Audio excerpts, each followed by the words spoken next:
قل اللہم مالک الملک، کہ پورے ملک کا مالک ایک اللہ ہے. تؤتی الملک من تشاء، وہ جسے چاہتا ہے اس ملک پر حکومت پر بٹھاتا ہے. صدیوں تک اس نے مسلمانوں کو بھی بٹھایا، اور ابھی جس کو بٹھایا ہے اس کے بٹھائے ہوئے ہیں. جس دن وہ چاہے گا راتوں رات اتار دے گا، کوئی اتارنے نہیں جائے گا. سب لوگ کوشش کر رہے ہیں کہ اس کو اتار دیں، لیکن اگر وہاں سے فیصلہ نہیں ہوا تو کوئی نہیں اتار سکتا. لیکن جس دن وہاں سے فیصلہ ہو گیا تو پھر وہ اس فیصلے کو روکنے والا کوئی نہیں ہو سکتا. نہ کوئی اپنی ذاتی طاقت ہوتی ہے، نہ کوئی جمہوری طاقت ہوتی ہے، نہ کوئی عوامی طاقت ہوتی ہے کہ فیصلہ اوپر سے ہوا ہے. نہ کوئی ایٹم بم کسی کو بچا سکتا ہے، نہ کوئی اپنا دستہ اور اپنے باڈی گارڈ اور رکشک بچا سکتے ہیں. بلکہ اگر جس دن فیصلہ ہو جاوے تو رکشک بھکشک ہو جاتے ہیں کہ فیصلہ کے اوپر سے کچھ اور ہو چکا ہے. وہ رب ہیں جس کے ہاتھ میں پورا نظام ہے. ہزاروں سال کی تاریخ اس کی شاہد ہے، اس زمین کی، کہ یہاں اس زمین پر وہی لوگ کامیاب ہوئے ہیں جنہوں نے اس اللہ کی اطاعت کی ہے، اس کی فرما برداری کی ہے. اسی کا پھر انتم الاعلون ان کنتم مومنین، کہ تم ہی سر بلند رہو گے اگر تم ایمان والے ہو. یہ آخری فیصلہ ہے، یہ فائنل ڈیسیژن. انتم الاعلون ان کنتم مومنین، یہی شرط ہے بس. چاہے ان کے پاس مال ہو نہ ہو، بغیر مال کے خدا ان کو زمین کا وارث بنا دے گا. وَلَقَدْ كَتَبْنَا فِي الزَّبُورِ مِن بَعْدِ الذِّكْرِ أَنَّ الْأَرْضَ يَرِثُهَا عِبَادِيَ الصَّالِحُونَ، کہ ہم اس زمین کا وارث نیک لوگوں کو بنائیں گے. یہ فیصلہ اوپر کا ہے، یہ اللہ کا فیصلہ ہے. لیکن جب نیک نہیں رہیں گے تو پھر کیا ہوگا کہ بدوں میں بد سے بدتر آئیں گے. اس لیے نبیوں نے آ کر اس کی محنت کی، اور جب اس محنت کے نتیجے میں ایک مجموعہ تیار ہو جاتا تھا تو پھر اوپر سے مدد آتی تھی. بڑی بڑی سلطنتیں گر جاتی تھی. قیصر کی صدیوں پرانی سلطنت، پرشین امپائر اور رومن امپائر، قیصر اور کسرا، وہ سب ڈھیر ہو گئے صحابہ کے سامنے. وہ اس طرح آ گئے کہ جیسے غلام آقا کے سامنے آتے ہیں. ان کے پاس حکومت تھی، ان کے پاس طاقت تھی، ان کے پاس قوت اور اکثریت تھی. اور یہاں یہ دنیا میں مشہور تھے کہ جزیرۃ العرب کے بدو ہے. ان کے پاس کوئی تہذیب نہیں ہے، ان کے پاس کوئی علم نہیں ہے، ان کے پاس کچھ نہیں ہے. اس لیے جب وہ جاتے تھے تو سمجھتے تھے کہ یہ بھوکے ہوئے اس لیے آئے ہیں. تو بعضے کہتے تھے بھائی ہم تمہارے کھانے پینے کا انتظام کر دیتے ہیں، تم واپس چلے جاؤ. تو کہتے تھے کہ ہم تمہارے پاس راشن لینے نہیں آئے ہیں. جس کے پاس ایمان ہے وہ کسی کے راشن کا محتاج ہوگا؟ وہ کسی اللہ کے غیر کے پاس ہاتھ پھیلائے گا؟ وہ کہ ہم تمہارے پاس راشن لینے نے. ان اللہ ابتعثنا، اللہ نے ہمیں بھیجا ہے. لنخرج العباد من عبادت العباد الى عبادت رب العباد، کہ ہم لوگوں کو لوگوں کی غلامی سے نکال کر ایک اللہ کی غلامی میں داخل کرنے کے لیے آئے. یہ ہمارا مقصد ہے. ہماری بھوک کا مالک ہمارا اللہ ہے، اس نے ہماری روزی کی ذمہ داری لی ہے. باقی ہم تمہارے پاس اس کے بھیجے ہوئے آئے ہیں.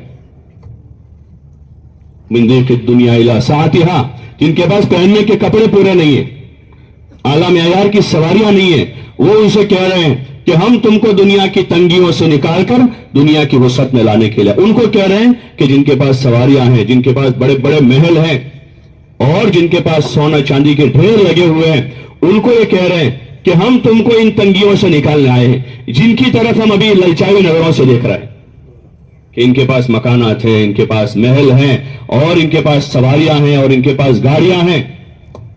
اللہ تعالیٰ ایک جگہ کہہ رہا کہ اگر ہم کو اہل ایمان کے ایمان کا خطرہ نہ ہوتا تو ہم ان کے گھروں کی چھتوں کو سونے کی بنا دیتے.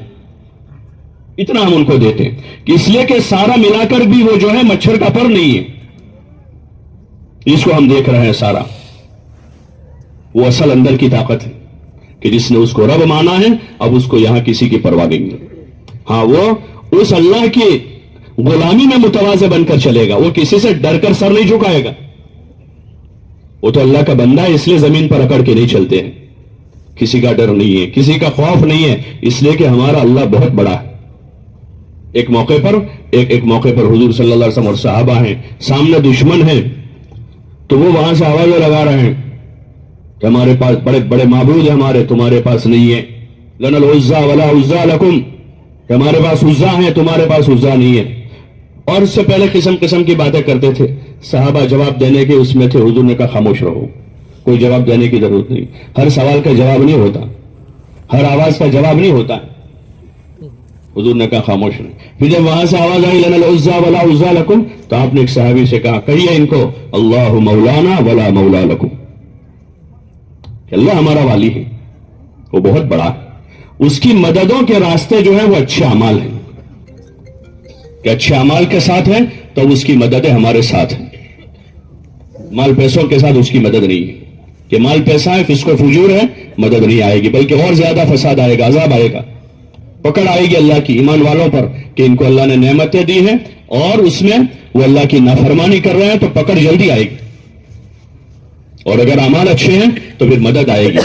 یہ نصرت کے اسباب ہے، مدد اتارنے کے اسباب میں اچھے اعمال ہیں، کہ آدمی اچھے عمل میں لگے، نماز پڑھے، رمضان میں روزہ شوق سے بشاشت سے خوشی سے رکھے، اور سال بھر جھوٹ کا سود کا روزہ رکھے، کہ جھوٹ نہیں، سود نہیں، غبن نہیں، دھوکہ نہیں، خیانت نہیں، کسی پر ظلم نہیں، رشتہ داروں کے ساتھ قطع تعلق ہی نہیں ہے، یہ سب کا روزہ رکھا ہوا ہے، کہ ہم قطع تعلق ہی کرنے والے نہیں ہیں، ہم لڑائی والے نہیں ہیں، ہم جھگڑا کرنے والے نہیں ہیں، ہم معاف کرنے والے، کہ سال بھر آدمی اس طرح سے مخلوق کے ساتھ ہے اور اللہ کے ساتھ اس کی عبادت اطاعت کے ساتھ ہے، تو پھر اللہ کی مددوں کے دہانے کھلیں گے، اس کی نصرت ساتھ ہوگی، پھر اس نصرت کے ساتھ دنیا میں زندگی ہوگی، اس نصرت کے ساتھ اب آدمی جی رہا ہے کہ اللہ کی مدد کے ساتھ، دل کے سکون کے ساتھ، اسباب میں برکت کے ساتھ، سخاوت کے ساتھ ہے۔ اب اس کو جمع کرنے کی فکر، خرچ کرنے کی فکر ہو، کہ میں اپنے جیتے جی اپنے مال کو ٹھکانے لگا دوں، یعنی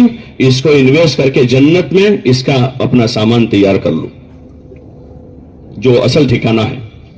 پھر آدمی لگائے گا غریبوں پر، یتیموں پر، اللہ کے دین کے تقاضوں پر،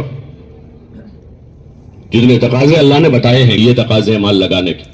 پھر رشتہ داروں کو آدمی دے گا، ماں باپ کی خدمت کرے گا اپنے مال سے اور اپنی جان سے خدمت کرے گا، بجائے آدمی لایانی میں، ایران توران میں، غفلت کے اڈوں پر اپنا وقت ضائع کرنے کے ماں باپ کے قدموں میں بیٹھے گا، بچوں کو وقت دے گا آدمی، بجائے ایران توران میں وہاں آدمی اپنے مال لگانے کے، اپنی چاہتوں پر لگانے کے، وہ اپنے بھائی بہنوں کی، اپنے رشتہ داروں کی ضرورتوں کو دیکھے گا، کہ بھائی بہنوں میں کوئی ضرورت مند ہے، کوئی محتاج ہے، کوئی مسکین ہے، محلے میں کوئی ضرورت مند ہے، مجھے اللہ نے دیا ہے، کہ ان کی ضرورتوں پر آدمی اور دل کھول کے لگائے گا، اور آدمی آخرت اس امید پر لگائے گا کہ میرا یہ صدقہ میری بری موت کی حفاظت کا ذریعہ بنے گا، میں اس کو لقمہ کھلا رہا ہوں، قیامت میں خدا مجھے کھلائے گا، احسان نہیں جتائے گا آدمی، دے کر آدمی اس کا بورڈ نہیں چھپوائے گا، بلکہ اس طرح دے گا کہ داہنے ہاتھ سے دیا ہے، بائیں ہاتھ کو پتہ نہیں، ماں کو دیا ہے تو ابا کو پتہ نہیں،